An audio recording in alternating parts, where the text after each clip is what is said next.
So Giannis Antetokounmpo, he hasn't played since December 3rd. He's been recovering from a calf strain, but on Thursday, he spoke publicly for the first time since a recent report raised questions about his future in Milwaukee. Take a listen. If my agent is talking to the Bucks about it, he's his own person. He can have any conversation he wants about it. That doesn't, at the end of the day, I don't work for my agent works for me. Me personally, I don't want to be the guy that I'm worrying about rumors. Like which maybe not, but my legacy is on the line, bro. This I feel every single day when I walk in here. Like every single day I go out there and I'm not able to help my team win. I feel like I'm being tested. And so when I'm being tested, everybody goes back to what they know best. And what I know best is to work hard. This is the most I've been ever talked about in my career. I'm like in my house with my kids and all that, and I'm opening the TV and like, oh, Giannis is going to the Memphis Grizzlies. Giannis is going to the Detroit Pistons. Which, hey, man, I'm not gonna lie, I'm the hottest chick in the game right now, man. Leave it to Giannis to always have a very apt metaphor here. But this is interesting because Giannis, it's not league mandated that while you're out with injury, you have to speak to reporters. So some decision was made that this was the right time. You are supposed to now. once. Yeah, you're supposed to once. Okay, right. So that this was the time in the wake of reporting from Shams Charania and others that the volume is being turned up in Milwaukee because the Bucks are 11-17. They're 11th in the Eastern Conference. What did you make of this here, Tim? Malika, you are a loyal listener to the Hoop Collective, right? I am. What is our show motto? Actions over words, right? The words of Giannis Antetokounmpo here, I'm not really worried about. I don't really care what he's saying in this press conference because the actions of both he and the Bucks are, while it might be awkward, while it might not make a lot of sense to a lot of people, they have not, to this point, had any discussion or had any public knowledge of, hey, we're going to look to part ways. Until that happens, they're going to see this awkward dance continue and the Bucks try to make this team as good as possible with Giannis. But I want to make sure that I was hearing that correctly, what Giannis was saying, Ramona, because he said if my agent is talking to the Bucks about it, he's his own person. Typically, that's not the way that agents operate, and if it is, you don't typically stay with that agent for very long if they're doing things behind your back. That seems strange to me. Yeah, I think we're making him talk about something he doesn't want to talk about, clearly. I don't know why Giannis has to be in this position. Like, his agent works for him. They're obviously on the same page and wherever is going on here. He's just in an uncomfortable position. He doesn't want to be the bad guy. He's won a championship in Milwaukee. He has very clearly stated, all I want to do is win. I love it here, but I also love winning. And when it is going to come to a choice between winning or staying, it's obvious what he's going to choose. And so this reminds me a lot of a guy that Giannis spent a year with, and Dame Lillard. Remember when he was leaving Portland? He didn't want to leave Portland. He loves Portland. He's back in Portland now. But they weren't winning. They were turning into a lottery team. And so Dame eventually had to be the bad guy. And I feel bad that we put our best stars in this position where they have to be the bad guy. Yeah, or even that asking out is quote unquote a bad guy thing to do. Let's everybody keep a cool booty. Everybody stop for a second, including you, Giannis. Stop. Stop, bro. And it's okay.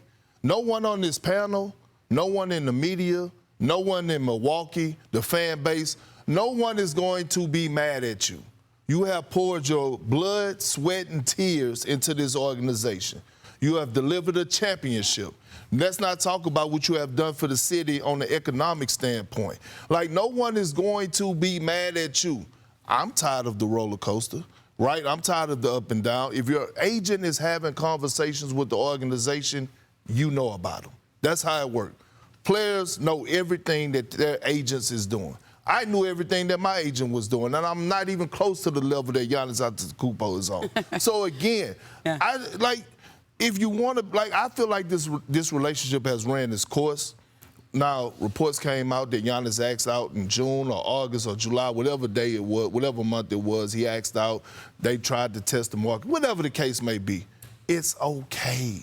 It's okay, bro. He's still playing hard for the Bucks when he's able to play. I get that, but the relationship has ran its course. And it's important to note that Giannis could be out another several weeks here as he continues to work back from this calf injury, that clearly they're being cautious with their approach to his return here. Actions over word, though, and we will continue to update you as these actions unfold. But today throughout the show, we've been unveiling the 2026 nominees for the Hall of Fame.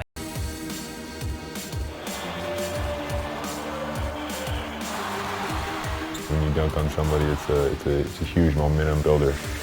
Blake Griffin explodes on Gasol. A monster jam by Blake Griffin. Oh, me, oh my, what a play. At no point in my career will I ever back down from somebody. I want to win multiple championships. I want to be a Hall of Famer. I want to have MVPs, everything.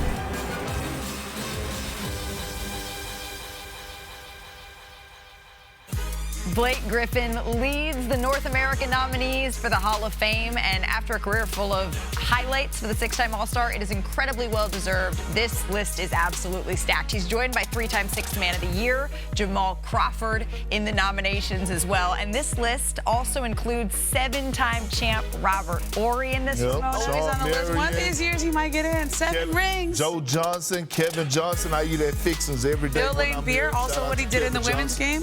Yes. And then the North American nominees continue with Bruce Pearl, who led Auburn to the Final Four in the 2018-19 season. And then 2024-25 season as well. Go get in there. He racked up nearly 500 wins. I just hope he had me on stage. And then Bontemps also, the nominees include another 2024-25 Final Four coach in Kelvin Sampson as well, who made 3 Final Fours and won 700 career games here. Might get another Final Four and a championship this year, potentially, too. Almost got his first title last year. Yes, that's a good point. And let's continue the Hall of Fame nomination celebration. I like that rhymes. With two of the most entertaining players, though, in this group, Blake Griffin and Jamal Crawford. We got a special top of the top for these two gentlemen. Top Windex. This means cleaning the glass. Jamal out and running in 2005 and just oops it. One of the most creative players in the history of the sport, Jamal Crawford. I think he can still do that, too. Just had an incredible bag, could all kinds of tricks. Just super fun to watch. And then there's Blake Griffin. By the way, Blake, for as great a dunker as Blake was, I don't think he gets enough credit for becoming a really good shooter. He became a good three-point shooter as he lost his athleticism later in his career, was a really skilled player, but obviously the dunks are what we remember. I was front and center for a lot of those. I was going to say, Power appreciates you talking over that. Perk, we're so sorry. I know. It was the reason Tony was trying to be extra nice to us, extra nice to me today. It's a heck of a highlight. Nice contest, Perk. And then this one in 2010, probably the best one ever. I mean, that one. Ooh, he covered Mozgov's eyes. He really did. Timo barely tried to move on that one. I don't even think he jumped. How about some shake and bake? You know Jamal Crawford, he needed his own category for this one. The iconic shake and bake. Heinrich. Just an unbelievable bag. The wiggle. He was adored in New York. Is that a slippery eel? No, that's a wiggle. All right, and then same move on Deron Williams in 2007 on Deron Williams. Yeah. I mean, Jamal just was so much fun to watch. And was still doing this when he was almost 40, too. Yeah. And then we got to have a category for showstoppers, right? A little hezzy. Oh, come here. Oh, this is peak Lob City era. Peak Lob City. Wes Matthews ain't know what to do. He was dizzy as hell after that. Look at him. And then Jamal and Blake out running together. Oh, here we go. And then Blake throws through the down. legs. Oh, my gosh. With the windmill. You're right. Peak Lob City here. 2013. Absolutely. That's when it was. That's right. With the Clippers. Congratulations to the nominees as we continue with our class for the Naismith Basketball Hall of Fame here. The contributor list of nominations includes longtime announcer Do the voice. Albert. You got one? You got a Marv? And offensive mastermind Mike D'Antoni is included with the nomination. As is Bill Duffy. Bill Duffy. Absolutely. Brody Bickerstaff, come on. Huge congratulations Brody to Bill Duffy as well. And then there's Johnny Most, the Celtics announcer who made what famous call, Tim? He made the call of Havlicek stole the ball. Perk knows this very well as another Celtics legend. I can't believe Johnny Most isn't in the Hall of Fame. Alice McKechnie, legendary trainer for Steve Nash, Toronto Raptors, LA Lakers. And then there's Curly Neal, who played 22 seasons for the Globetrotters, one of the most magical dribblers Sonny Vaccaro in NBA history. Donnie Walsh. Look at these names. Sonny Vaccaro should be in the Hall of Fame. Sonny Vaccaro, during my high school career, he came and snatched me from the Nike program to Adidas and invited me to ABC. And for that alone, right? Wanna try to boast at what I look like. Think I'm gonna try to wear I pull up all brains. Jimmy with the heat, I'm on fire. It's NBA, I'm here,